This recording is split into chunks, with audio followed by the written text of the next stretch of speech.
ngira manze nibariza abantu kugira ngo ibintu bitahurike cyane. Urupfu rwa Yesu ndagwigisha muri Korowani cyangwa ndagwigisha muri Bibiliya kuko hose birahari. Mwicagurire mucaguye muri Korowani. Ndabasezeraniye yuko muri Bibiliya ntaza kurabayo kubera ko urupfu rwa Yesu ruravugwa neza akadome ku kandi muri Korowani. Ivyo nizo ngiye kwivugira kuko nizo muhisemo Imana bahezagira. Abantu b'Imana barahisemwo, reka ndabahize bahisemwo kuko tuba dufise vyose. Ubwa mbere nsomera iyo Korowani yako nakoresha the whole Quran. Hapo ndo kwenda na anza na manjonjo. Nsomera Korowani 5 ijana nindi, yani hapo maelezo nipatie aya yake kwa maelezo inasema nini. Korowani 5 ijana nindwi changera 5 99 579 yani ni paji ya majambo avuga ngo paji ya 223 nipe manjonjo. Inasema sikiliza Korowani na kwenda Korowani kwa sababu watu wa Mungu wamechagua nitumie Korowani. Nipe manjonjo katika mitume yote. Sikiliza maneno ya Korowani inasema katika mitume wote munuma zose zabayeho Daudi na Yesu, ngo Daudi hamwe na Yesu gusa ndio waliotaabishwa sana na Mayahudi. Ngo abo nibo bagiriwe nabi cyane n'Abayahudi. Bandanya. Yesu alipigiwa msalabani. Alifanya nini? Alipigiwa msalabani.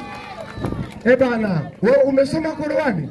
Kabisa Korowani. Au umesoma Biblia? Si watapitia. Mukabona ngiye muri Biblia muca mutora ingoni mu mashuri. Nisezerano nasezeranye. Kuko urupfu rwa Yesu Korowani raruvuga neza akadome ku kandi. Ngo muntu mazose zabayeho zatotejwe ku rugero rwo hejuru. Mose na Yesu nizo numa zatotejwe ku rugero rwo hejuru. Dawidi na Yesu. Nako Dawidi Prito.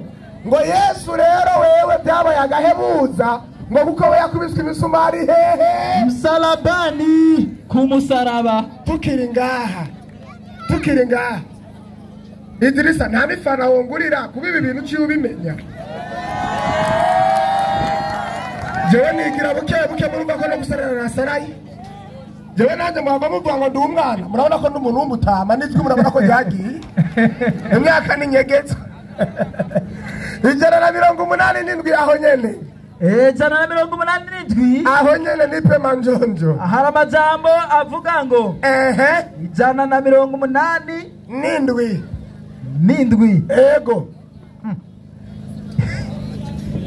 Haravuga ngo Yesu, umviriza Yesu.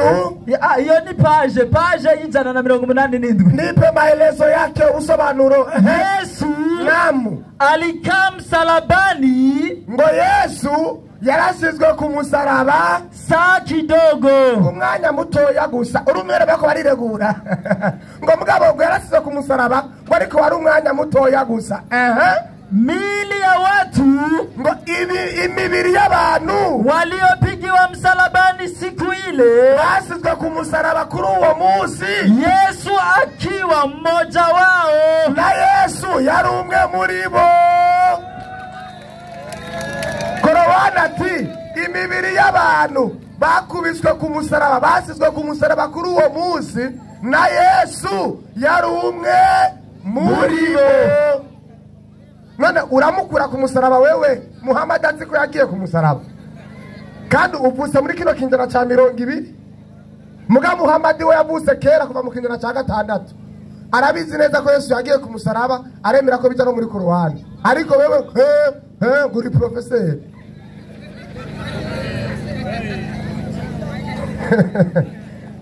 abana wigisha barafise ingorane. Ari shure je umwana wanje akiga ku ishure wigisha ko nocana no mukuraho mbanje gufungisha directeur n'abigisha bose. 236 jewe ngenda buke isomo kurindi akantu ku kandi kuko nibyo abantu b'Imana bansabye. Jewe ntanga ibyo abantu bansabye. Nimwasaba Bibiliya ndasubira muri Bibiliya. Ima amanjonjo kufa kwa Nabii Isa umviriza ngo urupfu rwa Yesu kulikotajwa katika aya hiyo kuvugwa muri uno murongo wa Korowani kunahakikishwa kuremezwa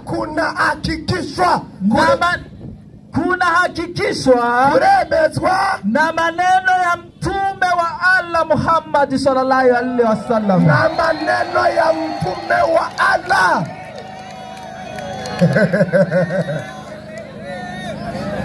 Bana rindira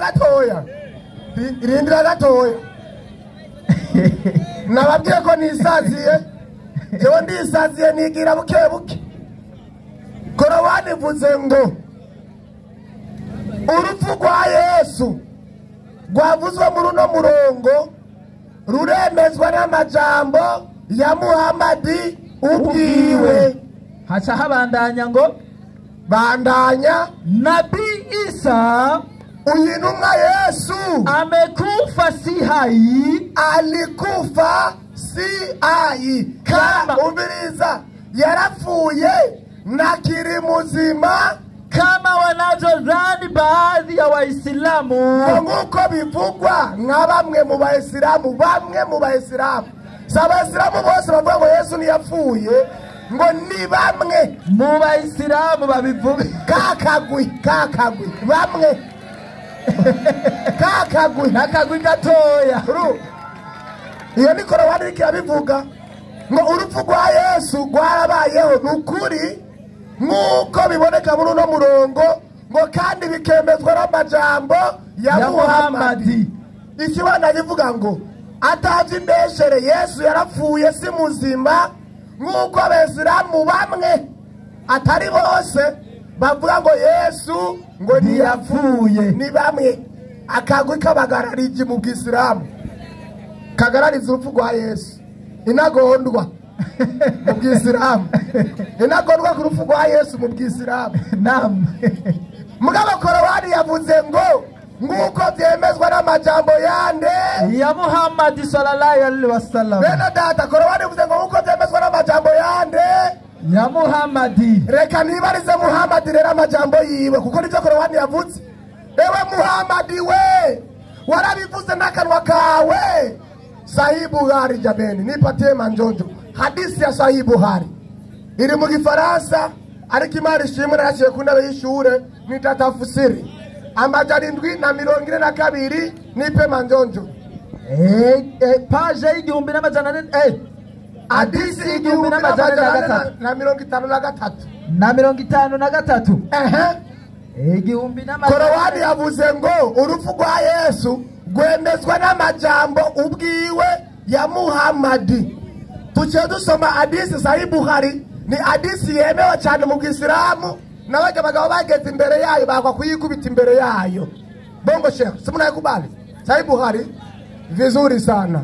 Umbiriza n'amajambo ya Muhammadi yivugiye ku rupfu rwa Yesu n'akanwa kiwe mu gitabo bemera gusumba ibindi bitabo Sahih Bukhari. Ibn Masudi rapporta, ni Gifaransa ndasobanura. Ibn Masudi rapporta comme si Ibn Masudi yabaye busubiremo amajambo Muhammad yavuze, ni kuvuga ngo aratuyagira ivyo Muhammad yavuze.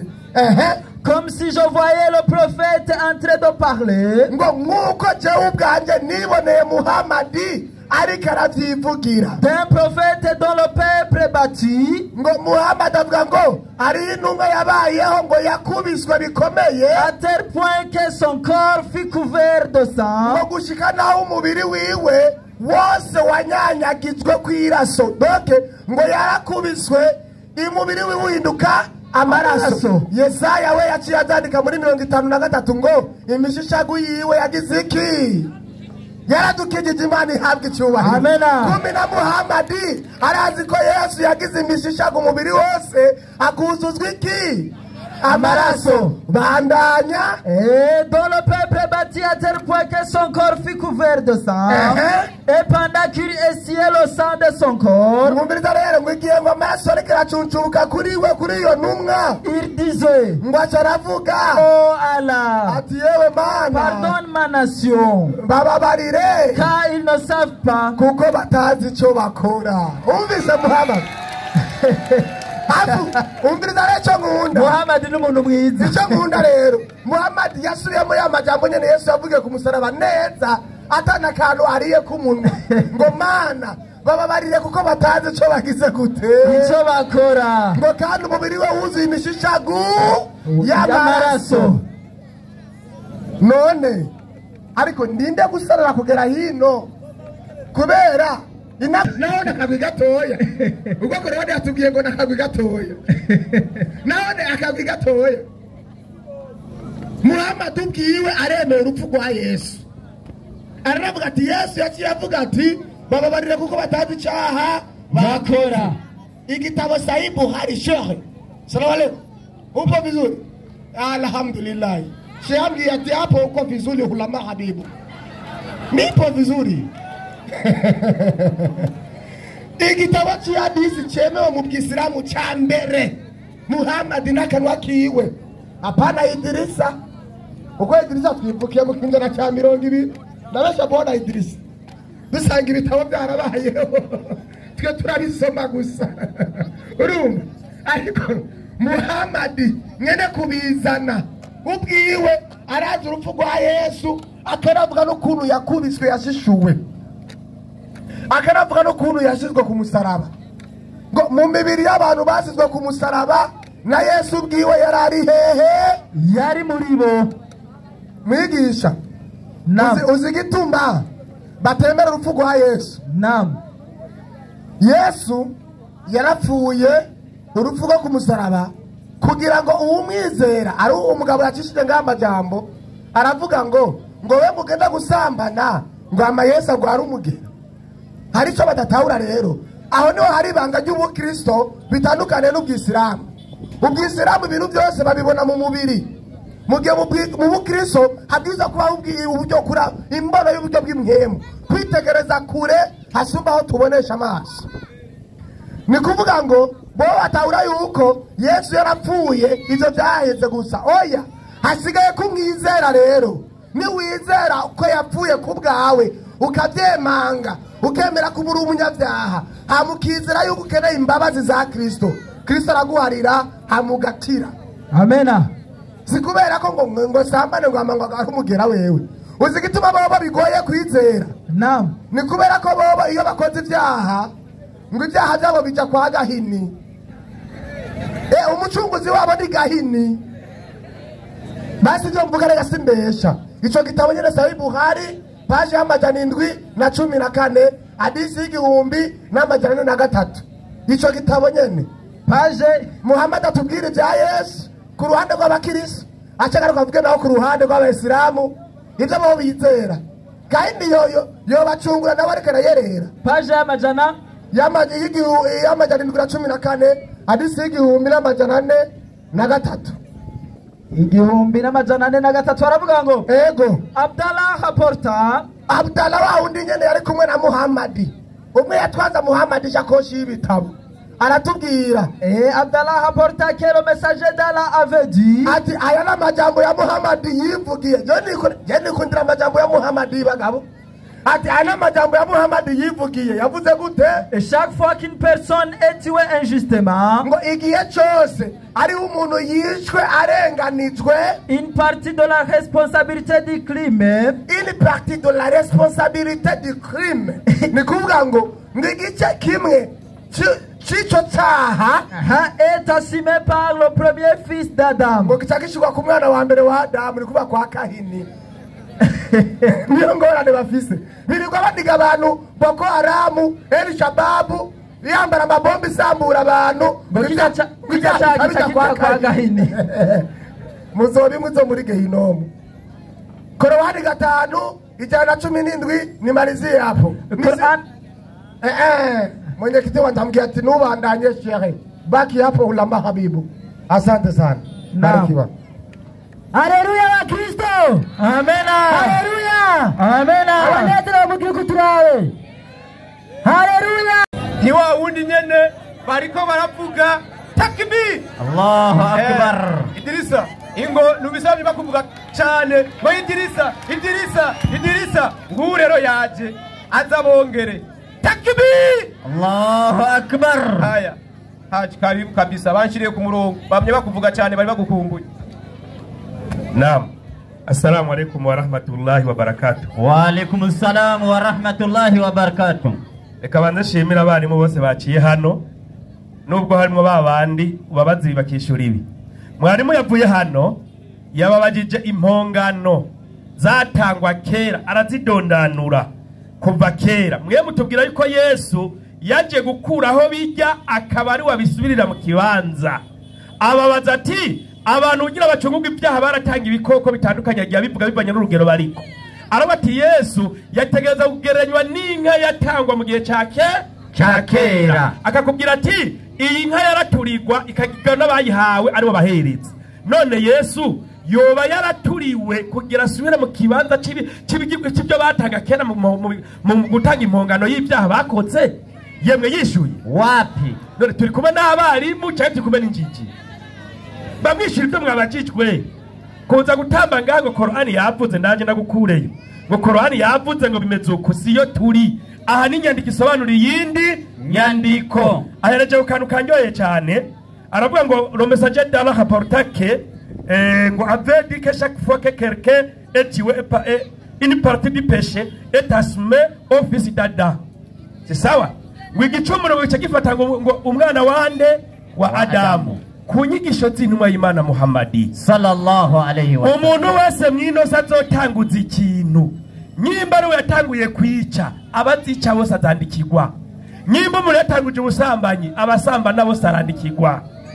Kubera iki? Niwe yatanguje ikintu abantu bose bagiye barigira ko. Nyimba watanguje umuziki Imana yarawubujije menye ko wabyigishije abantu abazobikora bose ku munsi w'imperuka ibyaha bizo nawe uzoharugwa ko ari we watanguje ibyo bikorwa. Nyimba uri umupfumu ibyaha byose by'abapfumu waforomye byose bizogira gute? Zoronka. Urandikirwa ko ibice by'ibyaha. Iyo ni inyigisho y'intumwa y'Imana nde Muhammad. Ariko nta muntu numwe apfira igicumuro cy'undi uzira icyo watanguje wowe nyene. Acaraza bagiye muri Korani. Yagiye muri Korani page y'amajana 223 muri Holy Quran page ya 223. Soma aho nyene yasomye page y'amajana 223. Inasema hivi. Ivuga ngo iki? Inasema ego labda Padre Dale. Oya sawa yasomye amajana 223 aho yasomye. Sawa kabisa. Ego onyesha ya kuwa ego fundisho la utatu. Hapana, soma aho yasomye amajana 223. Niho ndi majana 223. Aho yasomye hadisi. Si hadisi na majambo arimo. Niho ndi kabisa. Amajana 223 sihuri.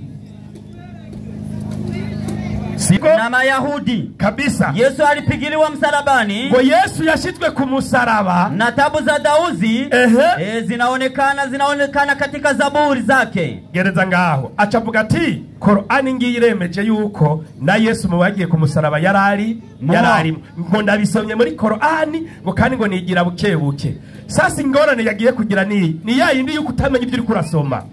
Iyi Korani wa muntu yarisobanuye mu izo ndimi umviriza ibitabo yakoresheje cyanda gusigurira kamwe ku kandi kubera kayo majambo yagiye muri Korani byavuye kuki hariya nyene muri dipaji ya Korani. Inasema hivi umusomyi usoma Professor Muziba vitabu vya tafsiri za Korani ngo yarize ngo kuri kaminuza atazi no gusoma igitabo. Vitabu vya hadithi za Mtume sallallahu alayhi wa sallam. Ibitabo byasobanuye Korani harimo ibitabo by'intumwa y'Imana Muhammad zitwa amahadithi izo ni sobanuro zakoreshwe kuri iyo Korani. Ego makamusi ya encyclopedia, kuna makamusi madictionnaire ma encyclopedia yasobanuye iyo Korani kusiguro y'ijambo ryaba rivutswe. Ego na magazeti, kuna na magazeti, ibinyamakuru bitandukanye by'amakuru. Ego historia ya kanisa, na historia ya kanisa yarakoreshejwe.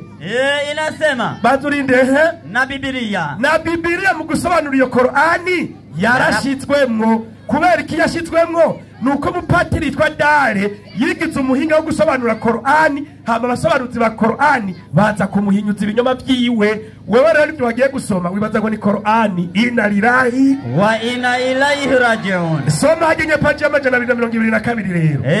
Inasema Padri Dare atasema hii akasema hii si tafsiri iliyo sahihi. Patiri Dare bamaze kuvuga ko Yesu atapfuye acazana imirongo ya Bibiliya ngo apinge Korani. Ikibazo sasa, ubona gute musubire muri Katolika hariya kwa so wanyu mwataye kwa padiri yari karagusigurira ibyo? Wowe usoma ibyiwe ucuza hano byine muhora muvuga ngo kwa mara ya mukuru. Inna lillahi wa inna ilaihi rajiun. Bandanya inaendelea. Padri Dare, Patiri Dare ndiye tafsiri isiyo sahihi. Ni wewe wazaji bwo busobanuro butameze neza. Basi twamuuliza brindira ko kwemeza ko Yesu ngo bagiye ku musaraba yari arimwo n'umupagani ko padiri mugenzi wanyu. Acarasubira muri Korani 187 usome nyene naho nyene bumbiriza 187. Wego Korani ngo yabyemeje ntazi nivyo ari karasoma. 187 nyarutsa mwarimu. Yego haragira hati hagira ngo iki maneno zima aya hii inaeleza habari moja iliyotokea katika maisha ya Nabii Isa. Ivo inkuru zabaye mu gihe cyande cha Yesu. Twibuka ibitabo biko birakoreshwa na Bibiliya irimwo. Uwo musiguzi rero acazana amateka bamwe bose ingene bagiye bagira gute babivuga n'ingene bavyemera. Ntabwo ari Korani. Bumenya Korani uze kumva aya Imana ivuga ngo Yesu yarapfuye ku musaraba. Korani bisibigabana 114. Korani yirutse mu rurimi rw'Icyarabu. Korani 12:2 Imana yarukije mu rurimi rw'Icyarabu. Somera aya imwe Imana ivuga ngo Yesu yaragiye ku musaraba. Nimbora umunyakuru kwa kubeshera Korani. Aho nyene mwana Mariko soma nyene urabe. Inasema Yesu alikaa msalabani saa kidogo. Biblia ngo Yesu ngo yabaye ku musaraba ngo masaha make. Umusobanuzi wa Korani acavuga ko bisomwa hehe? Aho nyene birimwo miili ya watu. Soma birimwo umurongo yabisomye ngo bisomwa Mariko 15:44. Ibyo bisomwa ngo muri Mariko 15:24 ariko arasobanura ibyo mwe muvuga. Na Matayo 4:2 na Luka 2:347. Iyo ni Korani wapi? Abisomye rero urabona ngo Korani uremeje ko Yesu yapfuye. Genda wige. Acaranza mwarimu ndiyo asoma nyina 236. 236. Ubuchafu bwose mana gufuta. Kufa kwa Nabii Isa, ugupa kwa Yesu kuliko tajwa katika aya hiyo ngo kwavuzwe muri uwo murongo. Sawa kabisa.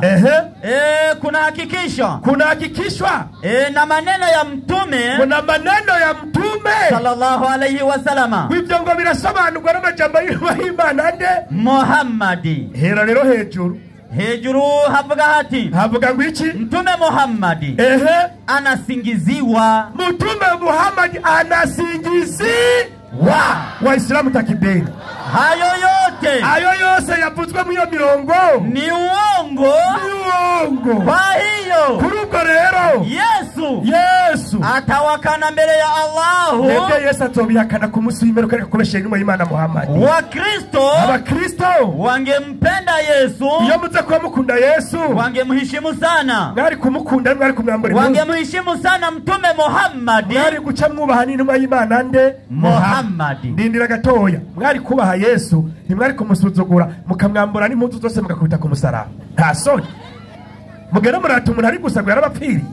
Naho nyina n'ubucaca. Naho nyina n'umubeshi ni nagasuzugurako. Ibyo byose n'amajambo yagiye aravugwa ku by'abantu bagiye babeshera intumwa y'Imana nde Muhammad. Ageze hano acaza kubyina ngo murabibonye na Muhammad ngo yaragize gute ngo yarabyemeye. Kumbe n'amajambo abapagani bagenzi bawe.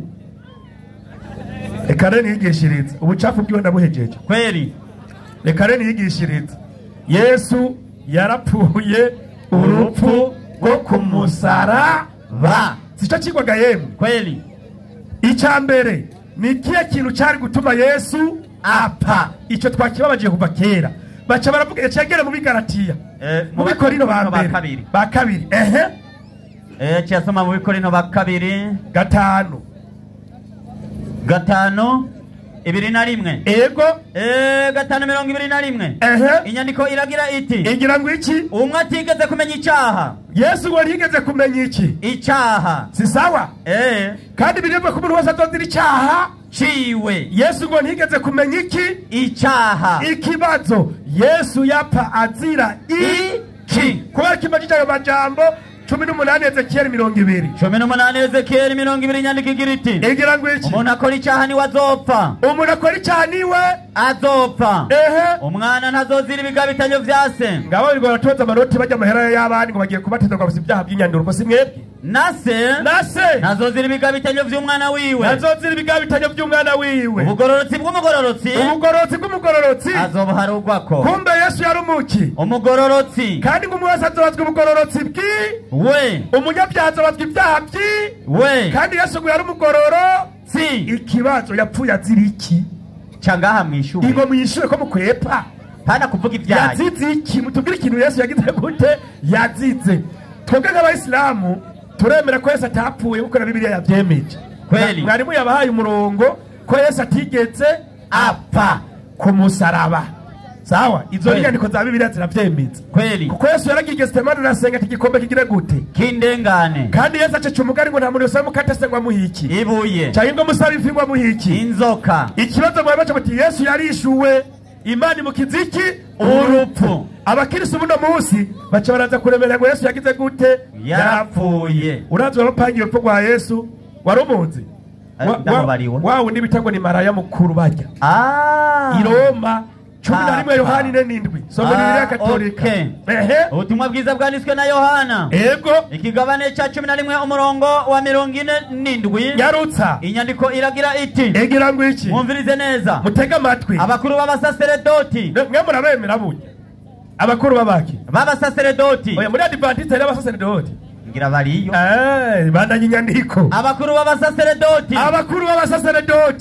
n'abafarizayo bakorana n'abafarizayo mwarimu yari yabyigishije hano. Rero barema inama. Bakoze inama bavuga bati tuza kugira dute uyo muntu Yesu uyo abo bamwita ngo ni Imana. Uyo muntu Yesu akora ibimenyetso byinshi. atakora ibimenyetso byinshi bihambaye. Nitwamureka atuyu Yesu tukihenda tukamureka abantu bakabandanya kumwemera. Kubera iki? Yesu yarakize impumyi abantu bya bisaseredoti byaraduhetse. Reka twigire kwa Yesu.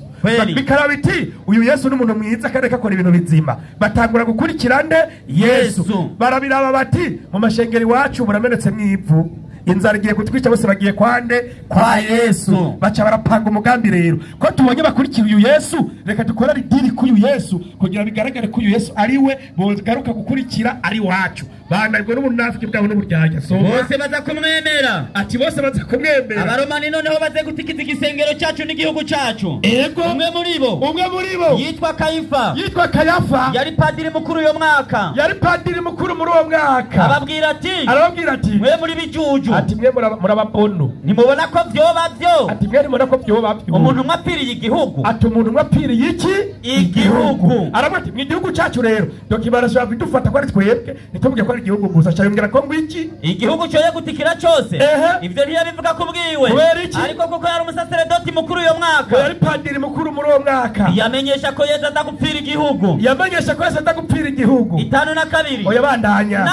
Nako si igihugu cyonyene. Acara bati mbere si igihugu cyonyene. Aca urumva cyo tubaragera bageze hano. Aca bati ni hari muri Israeli gusa no mu Burundi turimo. Ndagwa karorero. Jeruberi gora ko ari byaho no munsi Yesu yibereye hehe mwijuru. None yakupfiriye ryari wewe wari bwabe. Yesu ari mwijuru uyu yirwa ko ari byari mwisi.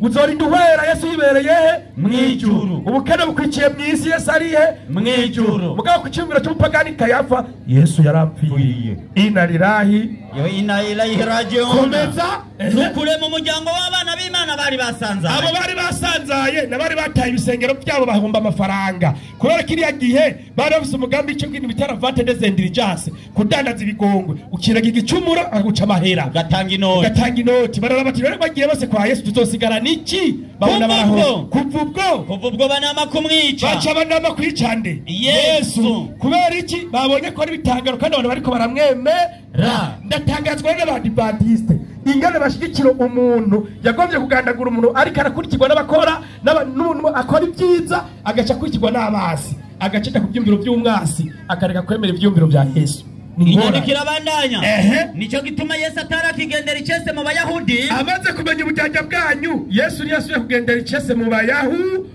niko kugenda mu ntara yegereye agahinga Yesu yacengira mu buhungiro yigumirayo mu gisagara cyitwa Efremu abari hagoma n'abigishwa biwe abo nabo ngo baramwishe Korani tibaciye bahabwa urundi rugabo baca ngo bishende Yesu n'ubugero baracandira ngo Yesu yaragize gute ngo yarapfuye icyo cyo mwari muri yakubajije ati muri babandi 12 yiyeretse 10 nabangahe n'ababiri twereke aho byabereye murongo yahuzanye eka uzorinda upfata uzanye salamu alaykum wa alaykum assalam wa rahmatullahi wa barakatuh takbir Allahu akbar Allahu akbar abonye impamvu bagoma bamuvuga cyane bamutinye ndakibonye kabisa hanyuma rero kuko umwanya watujanye tugeze umwanya mwiza bazi kibazo cyawe mu minota 3 baza kukwishura mu minota itarenga 7 hanyuma nyuma yaho ucugaruka iminota 3 uvuga yuko wishuwe nuko utishuwe hanyuma bajya nabo baraza kuba ibyabona mwumvirize ibibazo n'inyishu baza gutanga naam assalamu alaykum wa rahmatullahi wa barakatuh rahmatullahi wa barakatuh assalamu alaykum wa rahmatullahi wa barakatuh wa alaykum assalam wa rahmatullahi wa barakatuh ngira mere ko mpano guhanura Jerube jewe umvise tuvuga ikintu hano twe tuvuga ibyo dukora nyimba harabakubeshe twese uko turi umuntu ati nari Nyanzarake niyo yari ja kuri dawati by'i Burundi urabe nuba abantu bariko barabikurikira umuntu akubwiye ati nzoja hariya tuzojayo ibyo reko nzaga uteka umutwe ngaho ikinyoma je sindabikunda sawa kugira kabira ngo tume Qur'ani ngo twemera Qur'ani turazemera kiretse ko wewe mu mutwe bicurami kweli urazurasoma titre zivugwa muramenye birimo ikigira gatatu mwarimu acaza hano kubyina wisakoshi iruzuye ndavye hariya nizija nijana Waislamu takibir Allahu akbar ikibazo canje Matayo 18 murongo 16 nyarutsa 18 yego aho 18 inyandikiragira iti igira ngo iki mwumvirize neza yego ariko natakumvira ujane umwe canke babiri babiri kugira ngo ijambo ryose riringanizwe bivuye mu kanwa k'ivyabona bibiri canke bingahe bitatu ijambo ryose rizoringanizwe rivuye mu kanwa k'ivyabona bibiri canke bingahe bitatu uwo ni Yesu avuze 26 Matayo nyarutsa 26 inyandiko nahiragira iti igira ngo iki ariko ivyo byose bibaye kugira ngo ivyanditswe n'abavugishwa n'Imana bishike ego bunabigishwa ba Yesu bose baramuta barahunga ikintu cyose cemezwe n'ivyabona bibiri canke bingahe bitatu ndakeneye mu bigishwa bagendanye na Yesu umpe babiri canke batatu bari impande ya Yesu gihapfa bashingiye ntaye ko Yesu yagize gute yapfuye ku musaraba bavyemeza ari byabona bibiri canke bitatu wahisa mwumvise ikibazo bagendanye na Yesu mu bigishwa biwe bagendanye nawe bashingiye ntahe ko Yesu yapfuye hehe ku musaraba uze kuraba ngaha munye gutore miko je namanya bise gute oya gutore miko ingutore miko ntavyo kurindira iminota nakorindira iminota bivyemeze ibyabona bibiri canke bingahe bitatu mu bagendanye nande na Yesu sinyene Paulo amuvugire sinyene abandi bamuvugire abo baryamanye nawe bagendana nawe bashinga intahe babiri canke batatu salamu alaykum wa alaykum assalam wa rahmatullahi wa barakatuh ikibazo mwacyumvise mwenye kiti buraza tungura umwanya ikibazo mwacyumvise cyumvikanye abigishwa 10 nabangahe na babiri bagendanye nande na Yesu basangira nande na Yesu bararana nande na Yesu bashingira naye ko Yesu yagize gute yapfuye twumvere ibyo baza kwiyamvye mwenyekiti muhagurutse twumve iminota indwi. Izina ry'Imana rihabwa icyubahiro. Unaniintimide gizinda muhita. Kufise ubwoba. Ntugire ubwoba barakwishura. Dufise iminota indwi yo kwishura ico kibazo. Naho mpamvu nagira nsabe test. Naho mpamvu nagira nsabe Claude ashike hano kugira ngo yishure iki kibazo mu minota indwi.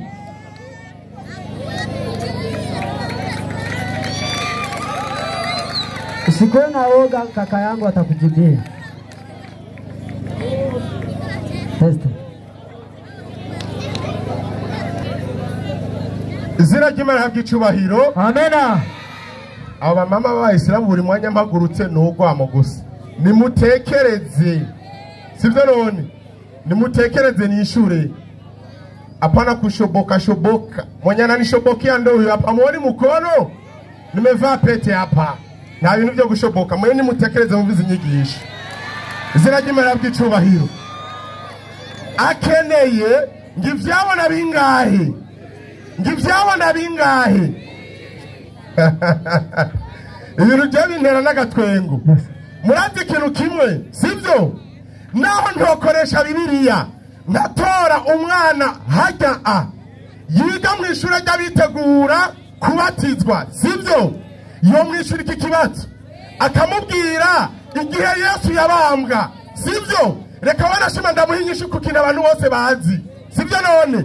Igihe Yesu yabambwa n'abasirikare bari bahari. Nivyabona sivyabona. Nivyabona. Nivyabona sivyabona. Nivyabona. Ikindi naco igihe Yesu yabambwa Mariya niho bari bari siho bari bari. Niho bari bari. Niho bari bari siho bari bari. Niho bari bari. Nivyabona sivyabona. Nivyabona. Dushire ku murongo Yohana 19. Imana ishimwe cyane. Yohana 19:25. Inyandiko ariko iruhande y'umusaraba wa Yesu. Iruhande y'umusaraba wa Yesu hari hahagaze nyina. Hari hahagaze nyina na nyinabo na Mariya Mukandida na Mariya Mukande na Mariya Magadarena. Mariya Magadarena. Hai Yesu abonye nyina. Yesu abonye nyina. Na wa mwigishwa yakunda ahagazeho. Na wa mwigishwa yakunda gitse gute. Wa mwigishwa. Nari byabona sibyabona. Bandanya. Abarira nyina ati. Abarira nyina gute. Nyina wanje. Ego. Uyu mwana wawe. Uyu mwana wawe. Abarira wa mwigishwa. Abarira wa mwigishwa. Nyoko. Ere ako kanya. Ego. Uwo mwigisha amujana iwe. Imana ishimwe cyane. Amena. Ndamuhaye ivyabona ntabyo ndamuhaye.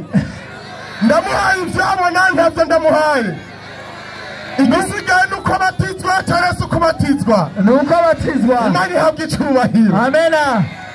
Icyo si kibazo cyo kuza ngaho uri kurabaza. Yes. Icyo si kibazo cyo kuza ngaho uri kurabaza.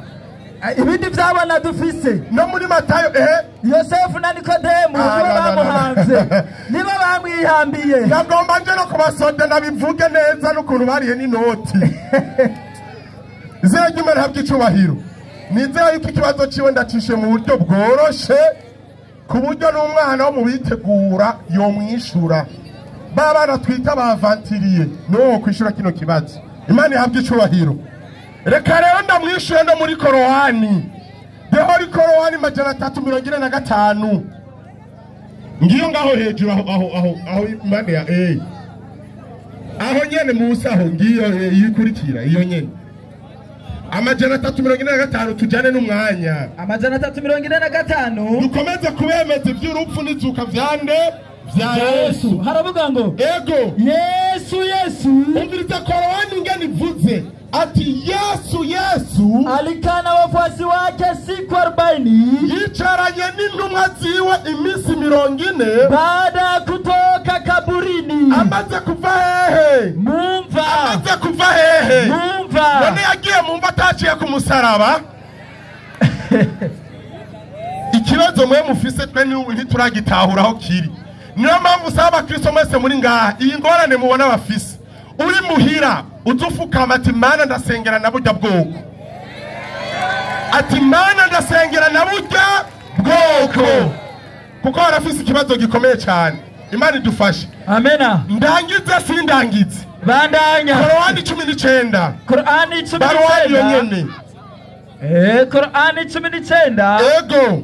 3 ugeze 3 Korowani 19 3. Umviriza shimangira urupfu rwa Yesu nisunze Korowani havuga gute? Korowani ravuga ngo Barwani, tafsiri ya Barwani hapo.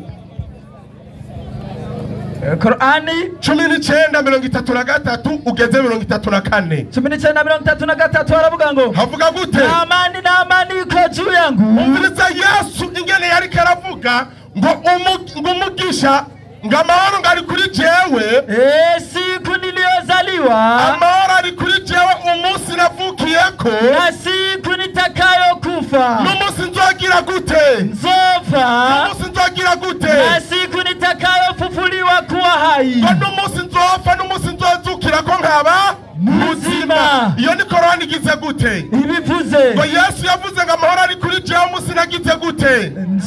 Navukiyeko n'umunsi nagize gute? Napfiriyeko n'umunsi nzogira gute? n'umunsi nazukiyeko. Imana ishimwe cyane. Amena. Iyi ni Korowani igize gute?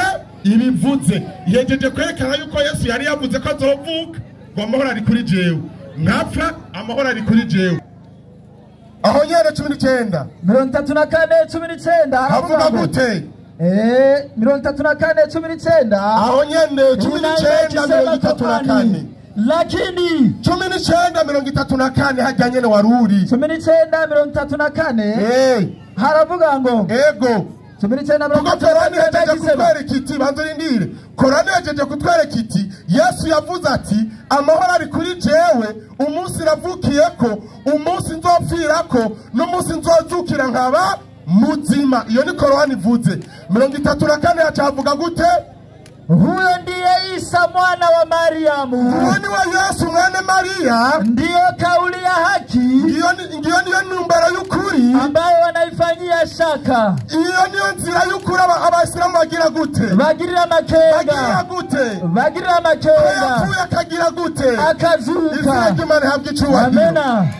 Ni nayo mpamvu mvuga nti abakristo mwese aho muri, ugiye ku rusengero, ugiye mu cyumba kuryama, sengera buno bwoko. Imana ibahezagire cyane. Amena. Haleluya. Amena. Imana ari hagi cyubahiro. Amena. Abanezero mu gihugu turabe. Haleluya. Amena. Hari yakwibarabara turi kumwe. Izina ry'Imana ari hagi cyubahiro. Hama iminota 7 birarangiye, ariko twagomba tubibutse yuko hari akantu gato twahinyanyuye na mwenyekiti reaction twari twasize ku minota 3 ariko iza ku 5. Sawa. Hama akandi kiyongera, hari umupapa egera hano papa. Mugabo yavuze ngo umwigisha shaye haje Idirisa ingo mu minota yawe itarenga 5 uvuga yuko wishyuye kutishyuwe. Ego ikibazo cyavuga ati mubigishwa 12 bagendanye nawe basangira nawe mwamanzire ngo ba Mariya muzira sinzi ko Mariya ari umwigishwa wa Yesu mucyo muvuga ngo mwigisha ni mwavuze abigishwa 2 haye karabaze yivugire si umwana. Naam, assalamu alaikum wa rahmatullahi wa barakatuh. Icyo gituma nababwiye ngaha akora ubwenge.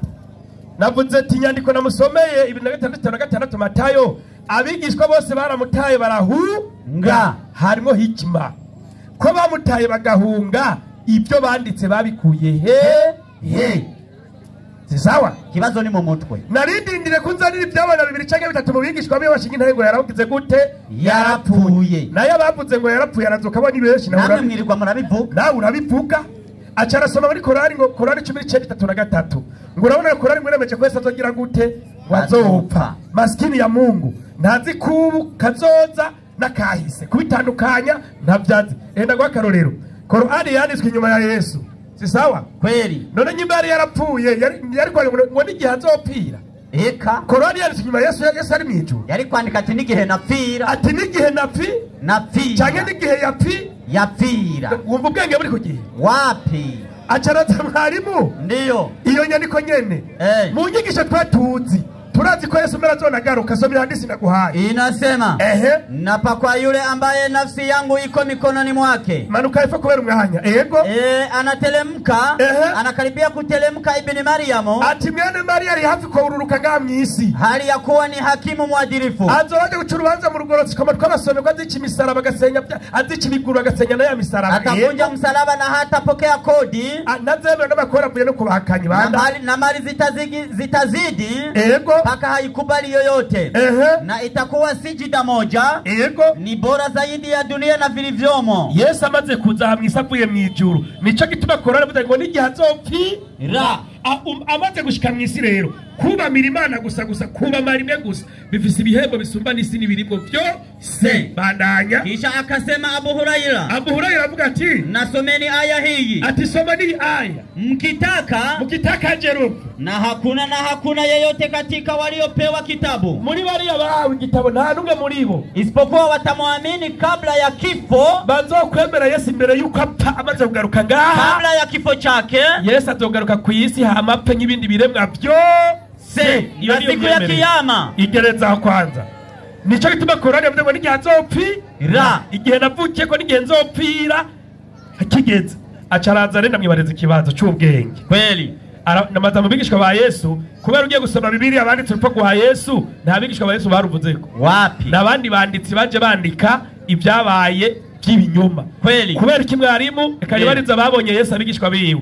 Luka 2:436 inyandikira giriti. Yego. Yesu yiyereka abigishwa biwe. Kubera Yesu twasomye ko yagiye mu buhungiro amaze guhunga yarahungutse. Amaze guhunguka aca yiyereka abigishwa biwe. Mwabo bigishwa ngo yeretse 10 bangahe? 12. Ariko abo batubwira ngo Yuda yari ye. Urumva bari banakwiye. Wapi? Soma inyandikira giriti. Igira ngo iki? Bariko baravuga ibyo. Yesu bwiwe hagarara hagati muri barababwira ati. Yesu acahagarara muri barababwira ati. Amahoro abe muri mwebwe. Amahoro abe muri mwebwe. Ariko bafatwa n'ubwo babacika ivutu bagira ngo n'umuzimu babonye. Kubera bari bahenzwe ngo yahambwe. Yesu arababaza ati. Wadumvirize.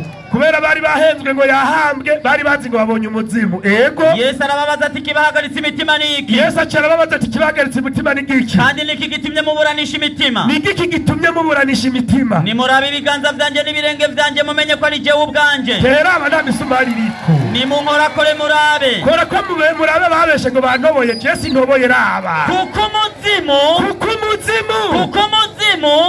utagira inyama n'amagufa nk'ivyo mumbonana. Ati umuzimu ntabwo ugira inyama n'amagufa nk'ibimubona jewe Yesu ufise. Avuze ivyo. Yesu avuze ivyo. Abereka ibiganza vyiwe n'ibirenge vyiwe. Timwabibonye ko jewe batigeze bantobora timwe murabyiboneye. Akanyamuneza kakibabujije kuvyemera bakiriko baratangara. Abigishwa ba Yesu nabo kubera batari bazi yageze baranezerwa barahimbawa. Yesu arababaza ati. Yesu arababaza ati. Hari utwo kujya mufise hano. Bamuha igihimba c'ifi yokeje. Kubera mu buhungira inzara nyene bibabaza bamwihera urufi gokeje. Aracabira kirira imbere yabo. Aracabira kirira imbere yabo. Nukubako ni yabahayeko.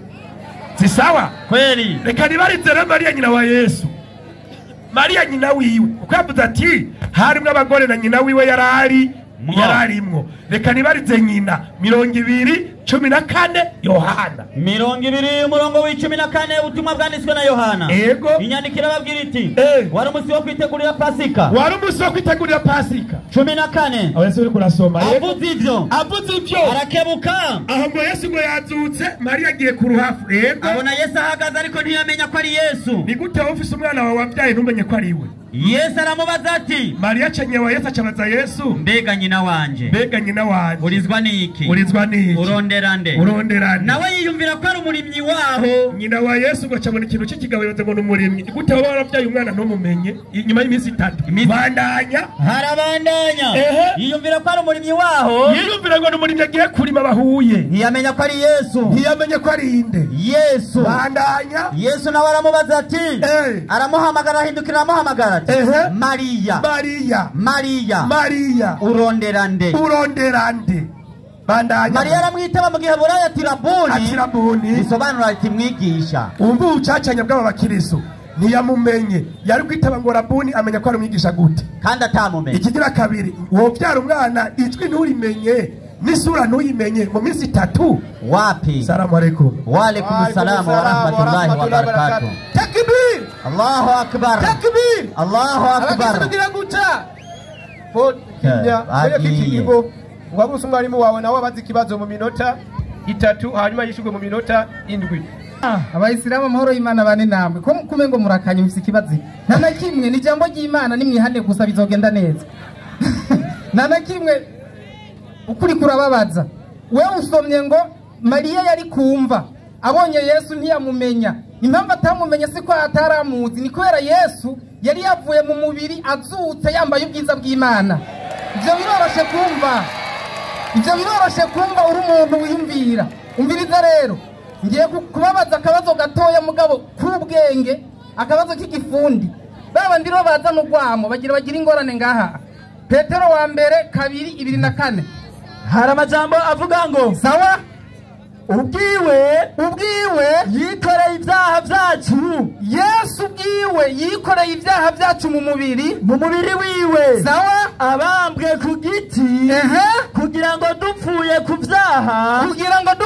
byaha tubeho kukugororoka inguma ziwe nizo zabakijije. Umviriza kare mwagumye mubaza ngo Yesu ngo yapfuye ngo aziriki cyangwa ngo nikwe ngo niki cyatumye apfa. Twebwe inyishu dutanga niyo Yesu n'umugororotsi yikoreye ibyaha byacu mu mubiri kugira ngo tubeho kugororoka kw'Imana. Imishishagu yiwe niyidukiza. Iyo niyo nyishu yacu ku kintu cyatumye Yesu apfa. Umviza rero ikibazo cyanjye nababwiye mwitonde. Korani 4:57. Umviriza ikibazo mwitonze. Haravuga ngo twebwe Yesu turamera ko yapfuye n'impamvu yapfuye turayerekana. Soma inyandiko. Na kwa ajili ya kusema kwao kandi kubwo kuvuga kwabo sisi tumemuua Masihi Isa mwana wa Mariamu. Ngo twebwe twarishe Yesu mwana wa Maria mtume wa Mungu intumwa y'Imana hawakumuua ariko ngo ntibamwishe wala kandi hawakumsulubu nta nubwo bamubambye bali walibabaishiwa tulia ngo ahubwo barahinduriwe mtu mwengine bafata uwundi muntu wakamdani Nabii Isa batababesha ngo ni Yesu yapfuye. Ikibazo canje mubandekere ikibazo canje mwebwe nyimba mutemera ko ari Yesu yapfuye azira ibyaha by'abantu. Korani yanyu ntihakanye ko kubambwa bitabayeho, iremera ko umusaraba wabayeho n'uwabambwe yabambwe, ariko Korani yanyu ivuze ngo ariko si Yesu yabambwe ni yindi ntumwa yabambwe. Ikibazo rero iyo ntumwa yabambwe ni inde? Yoyo yazira iki? Nababwiye tumviriza twebwe Yesu wacu yarabambwe turavyemera. Nico yazira twakibonye yazira ibyaha byacu. Iyo ntumwa yindi muvuga yabambwe atari Yesu. Urumva kwanza muremera ko kubambwa kwabayeho. Umwanya wose mwamaze ngaha muvuga ngo nta musaraba nta kubambwa, mwariko murabeshe ko Korani yanyivuze ngo hari uwabambwe mugabo sinde si Yesu. Kwanza uko niko ukwizera ko abisilamu guhagaze. Ikibazo canje none wewe yabambwe ninde kandi wewe yazira? Ikibazo ntigitomoye. Batwenze mubarindire murabe komedi bakina ngaha. Mwenyekiti ingo nta mwanya dufise, umwanya watujanye.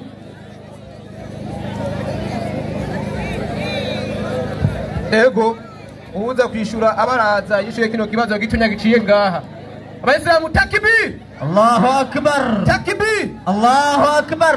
Sabe umwarimu yishuye kino kibazo cino mukisu giciye ngaha gitonya azacishuye mu minota itarenga 7. Ego ikibazo ngo uwo muntu yabambwe ninde, yakoze iki? Ko twumvise muri Korani havugamwo ibintu byo kubambwa. Cyo kibazo haya yashitse. Waislamu takbir! Allahu akbar! Takbir! Allahu akbar! Usugomye umutima. Sasa ikibazo kihari avuye ngasoma muri Petero wa 2:24 ko Yesu yazize ibyaha by'abakristo. Si sawa? Ego. Ko yazize ibyaha by'abakristo to Galatiya 3:13 Galatiya 3:13 erega sivyo gusa nibyo wari kubivuga inyandiko igira iti Kristo yaducunguye umuvumo w'ivyagezwe abakristo baremere ko Kristo yabacunguye n'umuvumo w'ivyagezwe ku bakristo ivyagezwe by'Imana n'umuvumo kutabivuza ivyo navyo komeza yacitse ikivume ku bwacu abakristo bemere ko Yesu ari kivume giruko tuza amaboko ngo yacitse ikivume kubera abakristo ikibazo ibivume bija mwijuru cyangwa bija mu muriro birasigura Yesu adoja mu muriro abakristo bajehe mwijuru kubera bikorera ibyaha vyabo ivyo binjira mu bwongo wapi ikigira kabiri acararashera n'Imana ngo yamutanze ngicungura abakristo Yesu wacungura baki abakristo reka nibarize Imana mbe Imana nivyo cyangwa bateka mutwe ina ni cyane bizaburi inyandiko igira iti igira ngo iki nta muntu n'umwe ashobora gucungura mugenzi we Imana iti nta muntu n'umwe ashobora gucungura mugenzi we na gatoya ngo ivyo ntibibakuma na ngo umuntu wese azozira ikiwe ca ngo nta n'umwe acungura mugenzi we sasa mwarimu ndiyo Yesu nababwira ngo iki 8:21 Yohana 8:21 inyandiko igira iti igira ngo iki nuko Yesu yongera kubabwira ati kubera batumva arababwiye yongera aravuga babwira ngo iki jewe Yesu ni mukuhava n'ubu ngabicaye hano yibereye mu ijuru namwe muzondondera n'ubu baracamurondera amashengero ngo arakubita ibitaro byegeza avutsa kandi muzopfira mu vyaha vyanyu ngo muzopfira muki mu vyaha vyanyu kumbe n'ubu mumiye ku vyaha vyabo iyo ni imvugo ya Yesu aho renda hejeje kuvyera ko kuvuga acabaza ikibazo rero ngiye kwishura ikibazo rero yabajije kweli acabaza ikibazo ati Korani buze yuko Yesu atabambwe ahubwo bahawe uwundi muntu bibaza ngo ni Yesu acabaza ati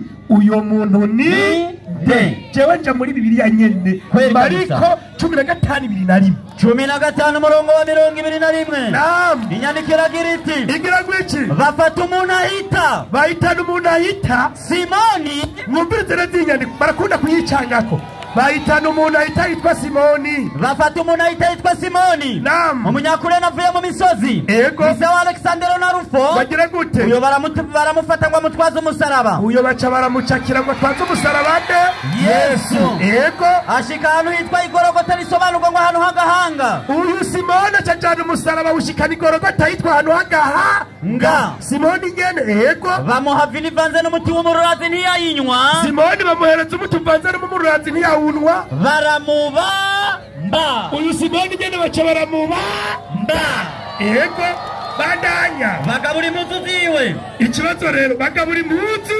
ziwe ikibazo ko Yesu yambara ikanzu imwe izo zindi bagabanganye ngo zari za Yesu bagabura impuzu ziwe harimo ikoti harimo iboka harimo isengere harimo n'inkofero kuko zari nyinshi bagabura impuzu ziwe n'uyo kweli kabisa nishuye sinishuye wishuye rindira ndabakeremendanya baciye bakora iremendanya bakoze rirakomeye cyane Omari ndiyo iremendanya bakoze rirakomeye cyane kweli bamanutse hepfo kuwa murongo baca bandika amajambo akurikira soma inyandiko inyandiko irabandanya aho nyene 2:5 hagira hati igihe bamubamba ngo zari isaha 3 mwumvirize ngo igihe babamba Simoni zari isaha 3 icyandiko cy'ikirego cyandikwa hejuru yiwe baca bandika ngo iki ngo umwami w'abayuda umvirize rero babamba Yesu na mu ndabira ubucacanya bw'aba bantu Korani iti abavuga ngo yarapfuye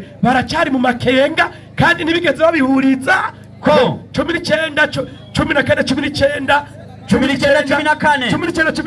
wari umunsi wo kwitegurira Pasika hari nk'isaha 6 abwira abayuda ati heraba umwami wanyu rwarugabo rw'Isimoni barutema imisumari 3 babesha ngo ni Yesu baca baragaruka hano ngo Yesu yitwa ngo bamubambye igihe cy'isaha 6 ngo niho urubanza rucitse kwa Pilato umvirize mu manyanga yanyu bandanya atarababaza ati mbamba umwami wanyu Pilato ngo carabaza ngo mbamba umwami wanyu nabo barasemerera bati mukureho mubambe Pilato arababaza ati mbamba umwami wanyu abaherezi bakuru bati nta mwami dufite atari Kaisari aho nyene 17 avayo umvirize Simoni gwitwaje iki umusaraba rwamutwaje iki umusaraba baca bakora amanyanga akurikira kugira bahuvye abakristo soma nyene 17 avayo ngo Yesu ngo acavayo yiyikorereye umusaraba ngo yiyikorereye aho nawe mwakiriye eka ntuze nganga uhube aha nta n'umwe yigeze agira gute amwakira yarawitwaje ubwi we awishikanira he ashika ahantu hitwa Gologota mu Giheburayo ngo ahantu h'agahanga bamubambaho hamwe n'abandi ari kumwe n'abandi babiri umwe hirya uwundi hino Yesu yari hagati Pilato yandika icandiko agishira ku musaraba Pilato ngo yandika icandiko agishira ku musaraba ngo Yesu jewe harigende baza ko abakristo mu mutwe badapanze kweri gubakomye induru yumvise nta na kimwe none ingorane y'abakristo bagira niyo gukomera amashi byo batumva kweri kabisa niyo ngorane mugira soma bandika ku musaraba ati mwibuke uwabambwe ko Simoni banditse ko ijambo rigufi umwami w'abayuda umvirizo wabesha ngo ni Yesu nawe banditse ngo iki baca bandika ko ngo Yesu umunyanazareti umwami w'abayuda ufise ubwenge bukora utari umusazi ukomeye neza mu mutwe fashe kuruba umwandika ko ni umwami w'abayuda nkaca meza nkaca subira hadi ni Yesu umunyanazareti umwami w'abayuda umusaraba n'umwe wapi mu mutwe gusa n'induru gusa kweri kubera bamaze kuzimira n'induru gusa oya niko biri n'ubundi ngunguru zigaragara n'indira bamwe harimo kweri n'impunzu bamwambise bagiye kumucira urubanza kweri izo bambise kino babambye nawe ninde hajya nyara 15 nyaruzi 15 mariko nuko Yezu bamwamburiza iwe muzu bamwambika umutamana w'agahama rindira ubu ni kwa rugabo babambye mu kibanza cande ca Yesu umvuriza bamaze kubacanga bacavuga ko Yesu nawe ibintu n'ibintu Matayo nuko bakoraniza ingabo zose kuri we bamwamburiza iwe muzu bamwambika umutamana w'agahama ibi bintu ni bimwe wapi Korani ti bavuga ngo barishe Yesu mwene Mariya kumbe ntibamwishe bahawe undi muntu babesha ngo ni Yesu ngo kandi ngo batabihurije ko baracari mu makenga umwe ngo ni 3 uwundi ngo ni 6 impunzi y'agahama uwundi yishigisha ngo umwami w'abayuda ngo Yesu umunyanazareti umwami w'abayuda Waislamu salamu alaykum wa rahmatullahi wa barakatuh wa alaykum assalam wa rahmatullahi wa barakatuh takbir Allahu akbar yishuye